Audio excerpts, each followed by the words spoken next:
Pasteur Bruno Boa, 1 du Congo. Mon initiation à l'occultisme des arts martiaux chinois. Je suis né dans la province de Guebadolit Mobutu et mon père était le chef de la deuxième épouse de Mobutu, Madame Ngamao. Mon père était auparavant employé de banque à la Banque nationale. Mon père voulait que nous soyons en bonne santé et en forme, alors il a engagé un maître chinois pour nous entraîner aux arts martiaux à la maison afin que nous puissions également nous défendre. Malheureusement, le sport, même le football, conduit aujourd'hui les gens dans la mauvaise direction, car beaucoup de gens finissent dans l'occultisme à cause de la recherche du succès. Il y avait beaucoup de Chinois dans ma province locale. Ils sont venus sous le régime de Mobutu pour s'occuper de l'agriculture et de la construction. Ils ont également ouvert de nombreux cours de formation aux arts martiaux et de nombreux dojos, salles ou salles dans lesquelles sont pratiqués le judo et d'autres arts martiaux. Mon père a engagé Maître Yong pour qu'il vienne chez nous tous les soirs pour entraîner toute la famille aux arts martiaux. Après m'être entraîné pendant un certain temps, je suis devenu proche de Maître Yong, alors il a commencé à m'emmener dans son école de formation et son dojo. Donc en plus de m'entraîner à la maison, je m'entraînais aussi dans son dojo. Après plusieurs mois de formation, je suis devenu maître. Maître Yong a alors dit que je devrais atteindre un niveau où s'il n'est pas là, je devrais le remplacer dans son dojo.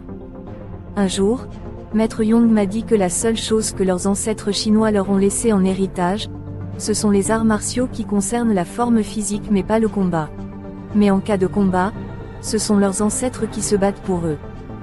Maître Yong m'a dit que je devrais conclure une alliance avec lui afin que je puisse m'intégrer à l'ethnie chinoise afin qu'en cas de combat, leurs ancêtres chinois qui sont d'anciens maîtres interviennent et combattent à ma place.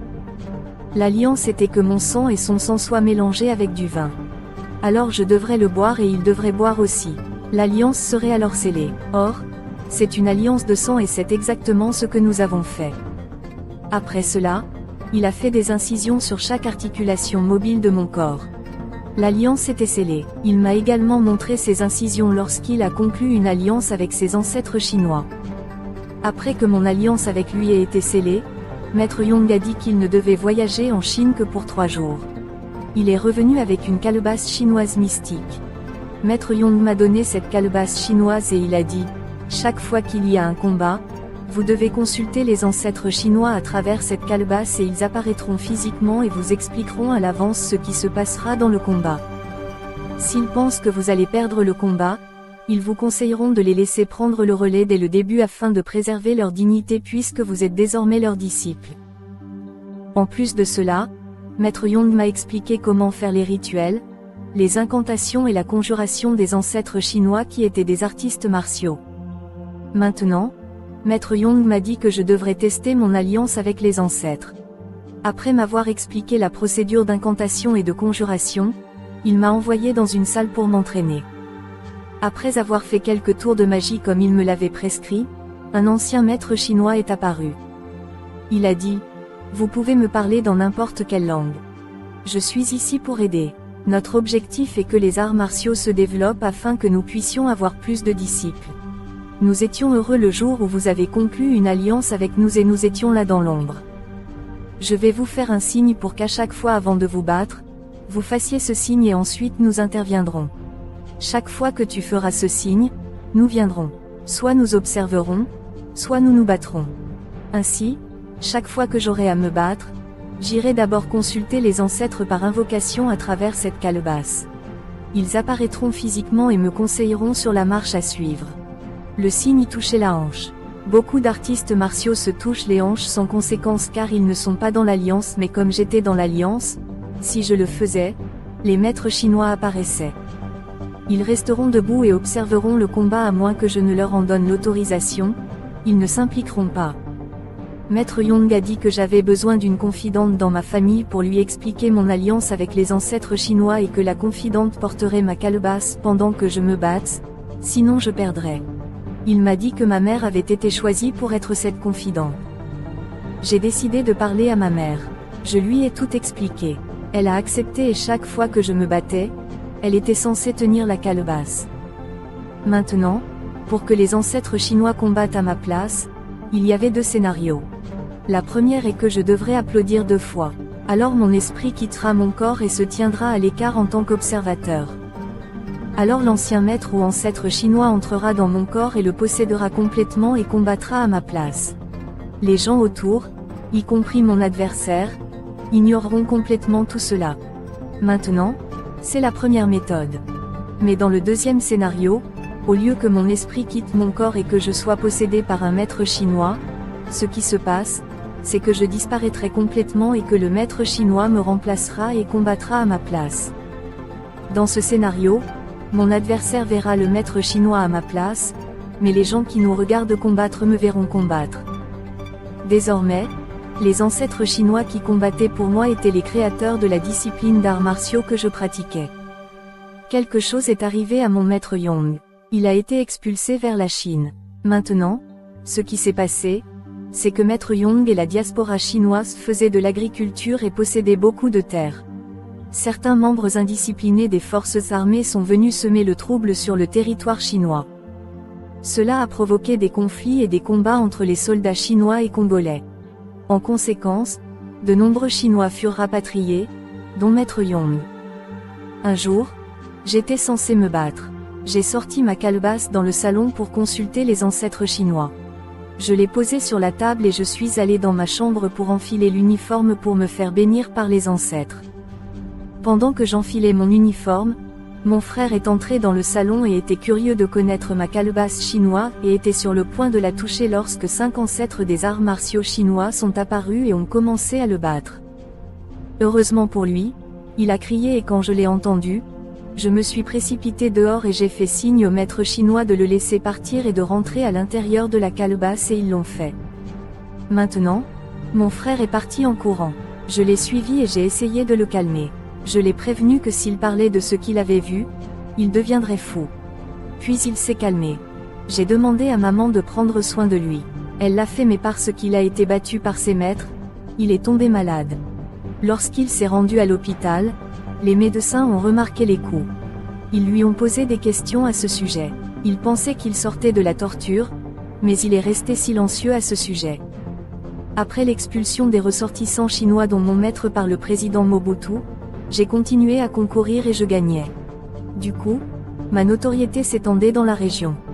Plus tard, un maître a entendu parler de mes exploits dans les arts martiaux et il est venu me rencontrer. Puis nous nous sommes rencontrés et nous avons fait connaissance. Nous avons discuté et convenu du transfert et de l'échange du pouvoir. J'étais censé lui transmettre mon pouvoir et il a également accepté de me donner son pouvoir. Lorsqu'il est venu vers moi, il m'a dit « J'ai entendu parler de vous car vous êtes devenu célèbre. Je suis un maître et j'ai des disciples mais je suis venu pour que vous puissiez me connecter à la puissance de votre ordre mystique. » Il m'a dit « Je connais votre ordre mystique et je sais qu'il y a du pouvoir dans cet ordre. C'est pourquoi je suis venu pour un échange de pouvoir. » Il m'a dit « Je suis un compétiteur professionnel. Je crois qu'avec votre pouvoir, je peux devenir célèbre et plus fort. » J'ai dit « Je suis d'accord avec ça. » En fait, mon maître chinois me disait toujours que son objectif était de faire connaître les arts martiaux chinois à travers le monde. Il me disait toujours que si vous trouvez quelqu'un qui s'intéresse aux arts martiaux chinois, n'hésitez pas à le relier à ses ancêtres. Quand je me suis lancé dans l'occultisme chinois, j'ai conclu une alliance de sang avec maître Yong. Lorsque j'ai accepté d'initier ce camarade maître d'arts martiaux, nous avons également dû conclure une alliance de sang, ce que nous avons fait. Puis je lui ai transmis mon pouvoir. Après l'alliance du sang et la transmission du pouvoir, je lui ai donné la calebasse mystique pour l'invocation et la conjuration. J'avais 2 pouvoirs. Le premier pouvoir était que lorsque je combattais ou en combat, un ancien maître, ancêtre ou divinité chinois habitait mon corps lors d'une invocation ou d'une conjuration et il combattait mon adversaire en utilisant mon corps. Le deuxième pouvoir était que pendant le combat, je disparaissais littéralement et qu'un ancien ancêtre ou divinité chinoise me remplaçait et combattait mon adversaire qui pouvait le voir mais les spectateurs me voyaient à sa place. Ainsi, lorsque j'ai initié ce confrère maître, je lui ai donné un pouvoir selon lequel, en applaudissant ou en invoquant la main, il pouvait disparaître et une ancienne divinité chinoise devait le remplacer. Mais je ne voulais pas lui donner l'autre capacité d'être habité par les divinités chinoises de peur qu'il me défie plus tard. Parce que je me souviens qu'après avoir été initié par maître Yong, il a dit « Nous sommes maintenant égaux. Nous ne pouvons pas nous battre parce que personne ne gagnera ou ne vaincra l'autre. Je voulais être au top, donc j'ai caché le deuxième pouvoir au cas où un jour il me défierait pour que je puisse l'utiliser contre lui. C'était maintenant au tour de mon confrère maître de me transférer son pouvoir. Il m'a dit qu'il avait été initié au cimetière. Nous avons donc convenu d'un rendez-vous au cimetière le soir. En fait, son pouvoir en tant que combattant d'arts martiaux était que lorsqu'il était au combat, si vous le frappiez, vous ressentiriez la douleur au lieu que lui la ressente. C'est vous qui ressentirez la douleur.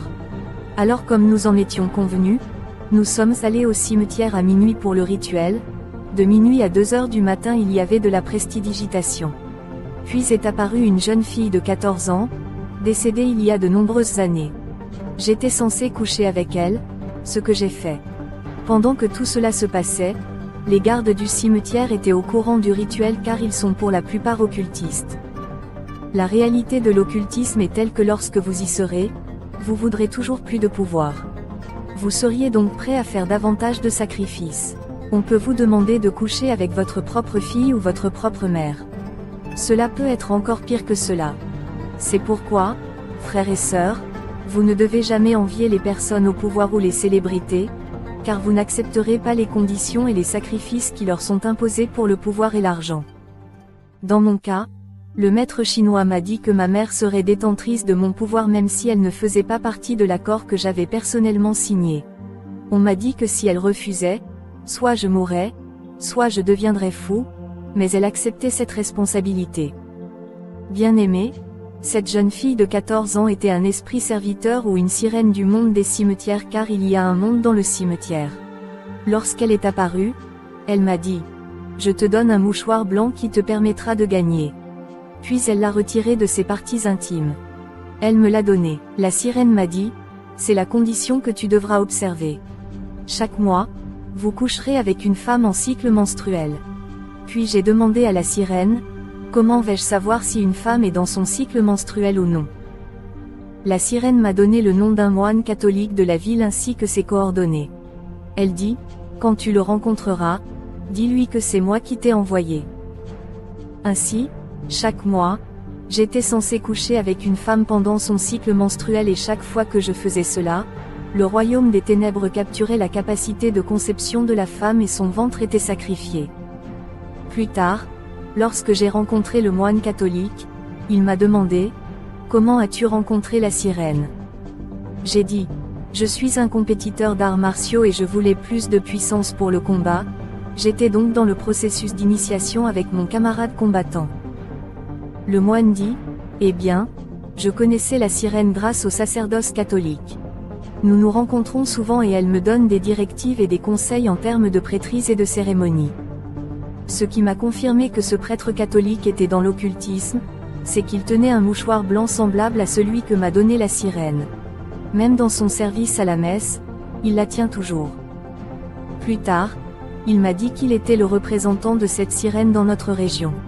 Il a promis qu'il m'équiperait pour que je puisse être plus fort que le camarade artiste martial qui m'a initié au cimetière.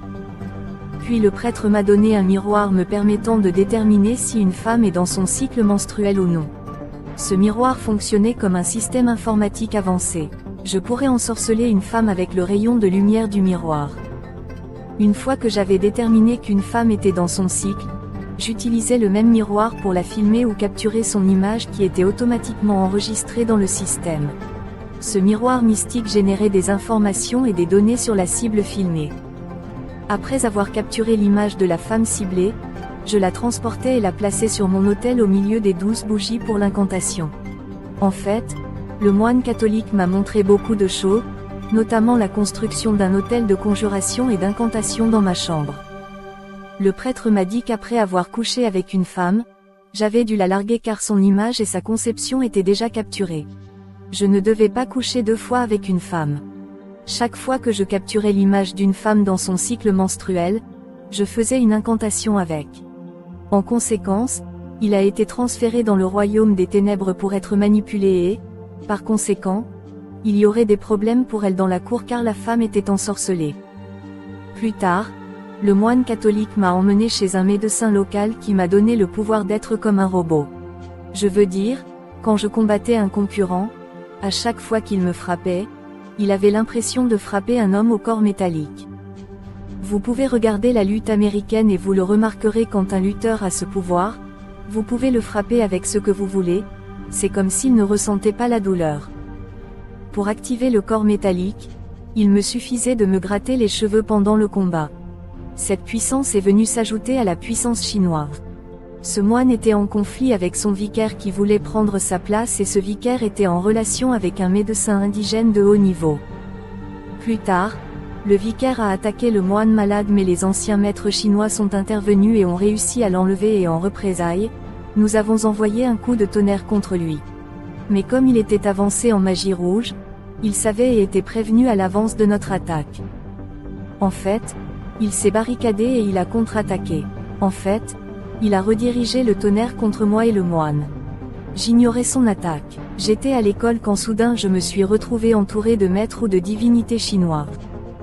Quand je les ai vus, j'étais paniqué parce que je savais qu'il y avait un problème. Je me souviens que lorsque je signais le pacte avec Maître Yong, il m'avait dit que si j'étais en danger, ils interviendraient même si j'ignorais le danger. Alors quand ils m'ont encerclé, quelques secondes plus tard, le tonnerre a frappé la zone et 2 des divinités chinoises ont été touchées. Ils ont eu le dos brûlé par le tonnerre. Ils ont été assistés par les autres et avant de disparaître, ils m'ont salué. C'est comme s'il était venu prendre le coup à ma place. Après ce coup de tonnerre, l'école a été fermée et les élèves ont été sommés de rentrer chez eux. Quand je suis rentré chez moi, les anciens maîtres chinois m'ont dit, le vicaire avec lequel je combattais le moine est bien plus puissant que nous tous. Plus tard, le vicaire avancé en occultisme réussit à tuer le moine. Je me souviens que nous étions tous aux funérailles, à la messe que célébrait le vicaire. J'étais tellement en colère que j'ai ordonné à un maître chinois de le frapper, ce qu'il a fait et le vicaire est tombé par terre autour du cercueil du moine dans cette église. Cela a confirmé les soupçons du peuple selon lesquels il était responsable de la mort du moine. Après les funérailles, j'ai donné au maître chinois l'injonction de le maltraiter. Finalement, il abandonna la paroisse et s'enfuit. Les dieux et les ancêtres du peuple Han. Un jour, j'étais censé affronter un maître et champion populaire. Il s'appelait Maître Laurent. C'était un maître fort. Il concourait également dans d'autres pays comme le Rwanda et les pays d'Afrique de l'Est. C'était un combattant expérimenté et il appartenait à un ordre mystique gouverné par d'anciens ancêtres et divinités coréens. Lorsqu'il était concentré, il était capable d'encaisser tous les coups et il ne ressentait absolument rien. Cette technique s'appelait Iron Man. Vous pouvez le frapper autant de fois que vous le souhaitez, il ne ressentira rien. J'étais en préparation. C'était 4 jours avant le match contre lui quand soudain je reçus la visite d'un des anciens grands maîtres chinois, une divinité puissante. Il m'a dit que nous devrions nous retrouver à la rivière locale à 1h du matin. Il m'a dit que cela ne servait à rien de participer à ce match car votre adversaire avait été entraîné par d'anciens maîtres coréens. Leur pouvoir et celui de nous sont égaux, il n'y aura donc pas de gagnant. L'ancien maître chinois m'a dit qu'ils avaient parlé aux anciens maîtres et divinités coréens et qu'ils étaient parvenus à un accord selon lequel les 2 parties ne devaient pas intervenir dans ce combat et que les concurrents devaient utiliser leurs compétences naturelles. La divinité chinoise m'a dit que le problème c'est que Maître Laurent est fort physiquement et beaucoup plus expérimenté et que sans leur aide je perdrais. Il m'a donc proposé de m'apprendre 3 nouvelles techniques dès 1h du matin jusqu'au matin. Il a dit qu'il faut des semaines pour l'apprendre physiquement, mais comme nous l'apprenons spirituellement en utilisant le corps astral, cela prendra des heures. J'ai d'abord appris la technique de Maître Laurent appelée l'homme d'acier. On m'a également appris une nouvelle technique appelée les griffes d'aigle. La divinité chinoise m'a également appris une technique appelée main de fer avec laquelle j'ai pu neutraliser la technique de l'homme d'acier de Maître Laurent. Après avoir appris ces 3 nouvelles techniques, le grand maître m'a dit qu'elles seront là dans le match mais qu'elles n'interviendront pas en ma faveur.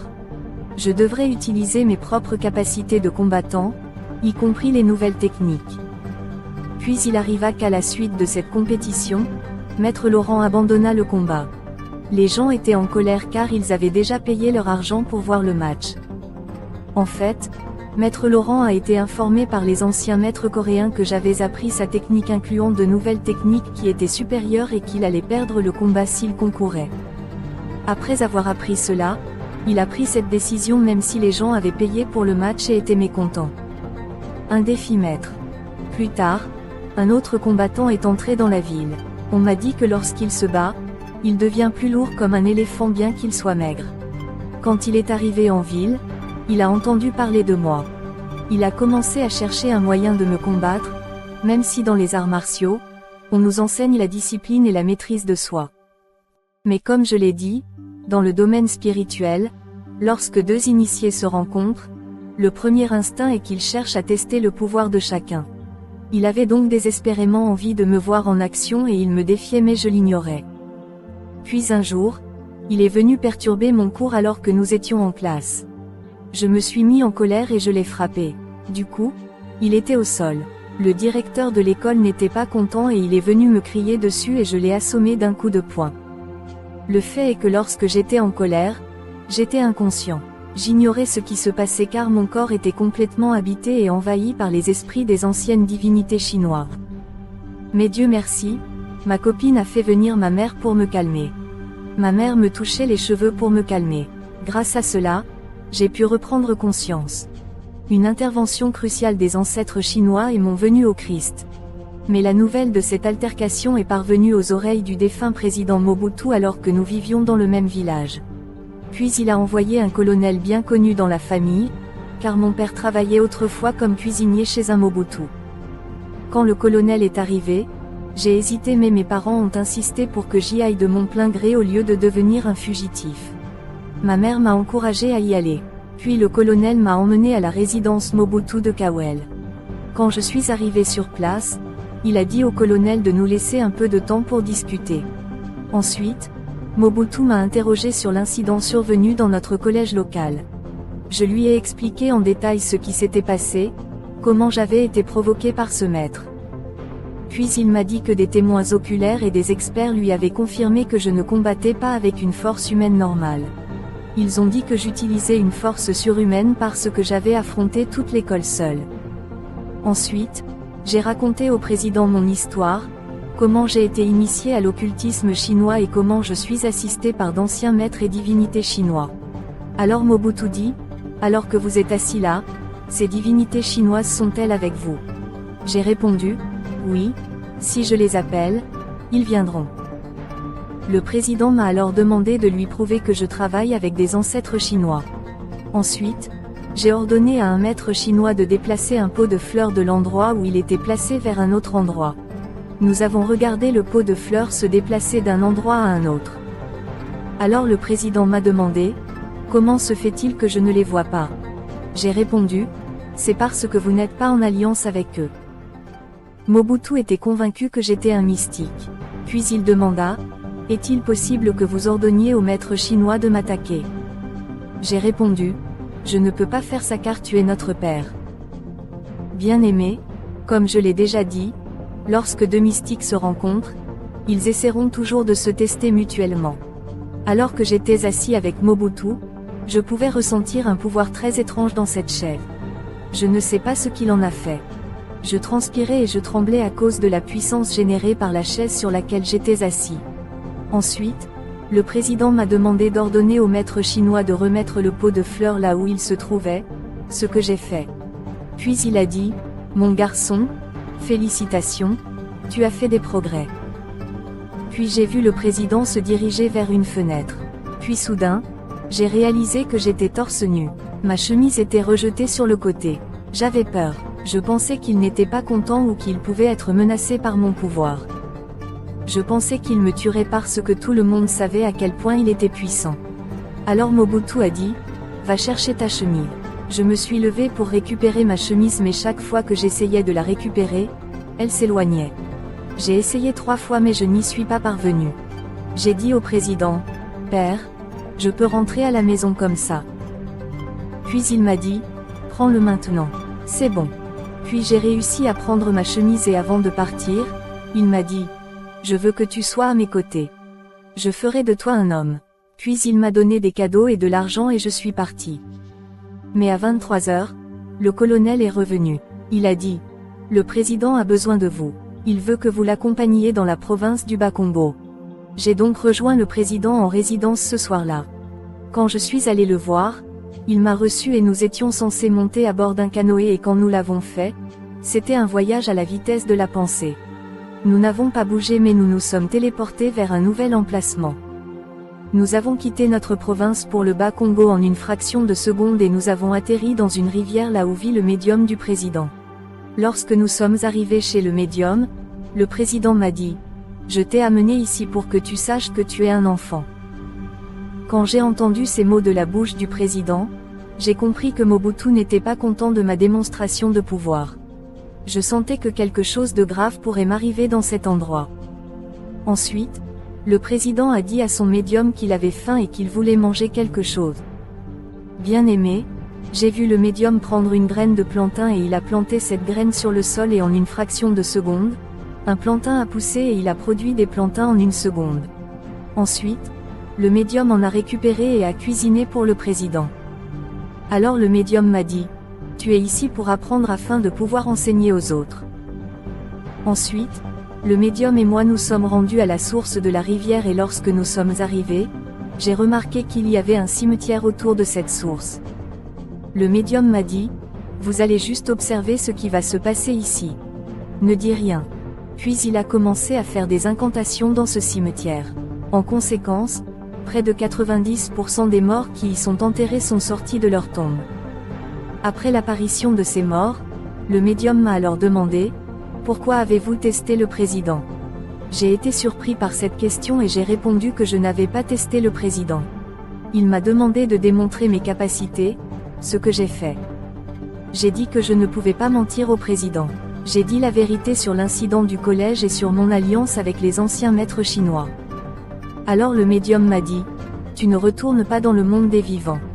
Vous resterez ici, au cimetière, pour toujours. » Bien-aimé, quand j'ai entendu cela, j'ai su que j'avais fini. J'étais silencieux et dans une détresse extrême. Je savais que j'étais arrivé au bout du chemin. Alors le médium demanda aux morts qui se trouvaient là dans ce cimetière, qui veut prendre son apparence et le remplacer dans le monde des vivants. J'ai vu tous les morts lever la main en prévision, dans l'espoir de me remplacer dans le monde des vivants. Alors le médium m'a demandé « Veux-tu rester au cimetière ou rentrer chez toi ?» J'étais silencieux, je ne répondais pas à sa question. Puis je me souviens de la parole de Maître Yong le jour de mon initiation. Il a dit « Quelle que soit la situation dans laquelle vous vous trouvez, appelez simplement les anciens maîtres. Ils interviendront. » Puis j'ai fait appel aux anciens maîtres chinois. En fait, je me promène toujours avec 6 maîtres chinois et le grand maître mais lorsque je les ai fait appel dans cette situation, des centaines d'entre eux se sont posés entre moi et le médium du président. J'étais à 1 mètre du médium mais lorsque les anciens maîtres sont apparus, j'ai remarqué en une fraction de seconde que j'étais à plusieurs mètres du médium alors que ces maîtres se positionnaient entre lui et moi. En une fraction de seconde, j'ai été transféré et j'ai atterri à des milliers de kilomètres de chez moi, dans la province de l'Équateur. Le médium a été laissé chez les anciens maîtres de la province du Bas-Congo. Je ne sais pas ce qui s'est passé entre eux. Mais comme il s'agissait d'une évasion du président et de son médium, je n'étais plus à l'aise. Je savais que j'étais en danger. Puis le lendemain matin, le colonel du président est venu me chercher. Il m'a dit que le président Mobutu voulait me voir. Bien-aimé, Jésus-Christ est amour car au moment où les maîtres chinois m'ont sauvé du médium dans le cimetière, à ce même moment de la nuit, le Seigneur Jésus a parlé à un homme de Dieu dans le village. Il lui a dit que je suis en danger et que je vais mourir si je ne viens à lui. J'ai dit au colonel qui attendait dans l'enceinte et à l'extérieur de la maison, « Laissez-moi me changer. Je reviens. » Puis je suis entré dans la maison. Je suis sorti par la porte arrière, j'ai escaladé le mur de notre complexe et je me suis enfui. Mais plus tard dans la même journée, le pasteur protestant qui avait reçu le message du Seigneur Jésus-Christ est venu chez moi et m'a laissé un message. Mais quand il est venu chez moi, je n'étais pas là. Mon père se demandait et me demandait, « Pourquoi évitez-vous le président qui veut vous voir? Ne sais-tu pas que tu nous mets en danger ?» Mais je ne pouvais pas dire la vérité à mon père car seule ma mère était au courant de mon occultisme. Plus tard, j'ai déménagé. J'étais caché et personne à la maison ne savait où je me cachais. Entre-temps, le colonel venait régulièrement et le pasteur venait aussi me chercher. Il était clair que le président voulait me tuer et le message du pasteur était authentique. J'étais dans un dilemme. Je me suis dit si je suis en vie, c'est grâce à l'intervention des maîtres et divinités chinois. D'un autre côté, ce pasteur m'envoie un message pour venir à Jésus, sinon je mourrais. J'avais également la possibilité de répondre à l'invitation du président. Je me suis dit, si je réponds à l'invitation du président, j'ai l'impression que je vais mourir. Si j'abandonne les divinités chinois, le pasteur et son Jésus peuvent-ils me protéger contre le président Mobutu? Il n'y a pas eu de démarche facile pour moi. Mais comme Jésus m'avertissait par l'intermédiaire de ce pasteur que je mourrais si je ne venais pas à lui, j'ai senti que l'option du pasteur était plus crédible car je n'avais pas vu le maître chinois s'occuper des balles et pourtant je n'en étais pas sûr. Je réfléchissais encore à toutes les options tout en me cachant. Ensuite, le pasteur a eu une révélation sur l'endroit où je me cachais. Il est venu et marchait dans cette rue et pendant que j'étais à l'intérieur, j'ai ressenti un instinct me disant de sortir de la maison où je me cachais et, par hasard, nous nous sommes finalement rencontrés. Alors le pasteur m'a dit, je n'étais pas en paix, je devais te rencontrer parce que ta vie est en danger. Il ne fait aucun doute que le président veut vous tuer, mais le fait que je sois ici est la preuve que Jésus-Christ est de votre côté et qu'il est déjà impliqué. En conséquence, vous ne mourrez pas mais vous devez prendre la décision de suivre Jésus. Le pasteur m'a rassuré que Jésus me protégerait contre Mobutu et son médium. En fait, le pasteur a déclaré, Jésus peut détruire Mobutu et son médium. Ils ne sont rien. Après avoir entendu la parole du pasteur, j'ai été rassuré et convaincu. J'ai donc confessé mon alliance avec les anciens maîtres et divinités chinois. Puis le pasteur a dit que je devais me débarrasser de la calebasse de pouvoir garder par ma mère. Le pasteur a insisté sur le fait que la clé de ma délivrance était que je devais sortir tous les outils et instruments qui m'avaient été donnés par Maître Yong, le prêtre catholique et la sirène du cimetière et que je devais tout confesser. Suivant, ma visite de l'enfer et du paradis et ma délivrance. Shalom, shalom mes bien-aimés, soyez richement bénis. Que la grâce de Dieu soit avec vous. Je suis votre frère Israël de la chaîne Jésus Seul Médiateur TV. Maintenant, je vous informe à partir d'aujourd'hui que, à compter de maintenant, que nous allons changer le nom de la chaîne. Voilà, elle va passer de Jésus Seul Médiateur TV à Église Baptiste Ciel de Gloire. Donc quand vous allez voir Ciel de Gloire, ne soyez pas étonnés, c'est toujours votre frère Israël qui gère toujours la chaîne, qui gère toujours la même chaîne Jésus Seul Médiateur TV. Voilà, seulement que c'est le nom qui change. Le nom qui change, nous allons prendre maintenant le nom du ministère pour mettre sur la chaîne. Selon que le Seigneur nous a permis, nous l'a demandé, nous l'a mis à cœur. Voilà, donc soyez richement bénis. Vous allez voir à chaque fois Ciel de gloire, ciel de gloire, ciel de gloire, ciel de gloire, ciel de gloire, ciel de gloire. Parce que notre but, c'est de conduire les âmes au ciel. Notre but, c'est d'envoyer les âmes au ciel. Nous avons pour la vision d'envoyer les âmes au ciel. La vision de propager la gloire de Dieu par toutes sortes de miracles, des prodiges, des signes. Donc, ciel de gloire. Le ciel de gloire. Notre but, c'est qu'un jour, nous soyons au ciel de la gloire du grand Dieu. Donc, soyez richement bénis. Donc, Jésus, seul médiateur, laisse la place à l'église baptiste ciel de gloire. Donc, je suis très content. Donc, c'était ce petit message-là que j'ai voulu vous donner. Que Dieu vous bénisse abondamment, abondamment. Et shalom, shalom, shalom, shalom, shalom, shalom, shalom, shalom.